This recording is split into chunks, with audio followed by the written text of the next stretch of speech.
Hello everyone, আবার নতুন একটা ভিডিওতে তোমাদের সবাইকে ওয়েলকাম। আজকে বানিয়েছিলাম আমি লাউ পাতা বাটা চিংড়ি।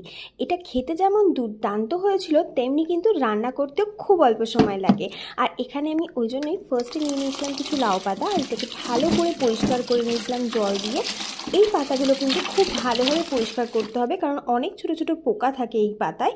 আর তারপর দেখো আমি মাছগুলোকেও ভালো করে ধুয়ে পরিষ্কার করে নিয়েছিলাম, আর এর মধ্যে একটু নুন, হলুদ আর লঙ্কার গুঁড়ো দিয়ে ম্যারিনেট করে অল্প পরিমাণ তেলে ভালো করে লাল লাল করে ভেজে নিয়েছি। এই রেসিপিটা কিন্তু অনেক রকমভাবে করা যায়। ছোটো চিংড়ি মাছ পেলে অনেক ভালো হয়, আমার এখানে ছিল না বলে আমি বড় চিংড়ি ইউজ করেছি। আর ওই একই তেলে রসুন আর লঙ্কাটাকে ভালো করে ফ্রাই করে নিয়ে তারপরে ওই একই ফ্রাইং প্যানে আমি কিছুটা পরিমাণ সর্ষে আর লঙ্কার পেস্ট দিয়ে ভালো করে সটে করে নেওয়ার পর এখানে লাউ পাতা বাটাটা আমি দিয়ে দিয়েছিলাম। 5 মিনিট মতো ভালো করে নেড়ে চেড়ে তারপর আমি সবকটা চিংড়ি মাছ এখানে দিয়ে আরও 15 মিনিট মতো ঢেকে রান্না করে নিয়েছিলাম। গরম ভাতের সাথে খেতে এটা কিন্তু জাস্ট অসাধারণ লেগেছে। আর ওপর দিয়ে একটু গার্নিশিংয়ের জন্য আমি কাঁচা সরষের তেল দিয়েছি। ভিডিওটা কেমন লাগলো অবশ্যই জানিও।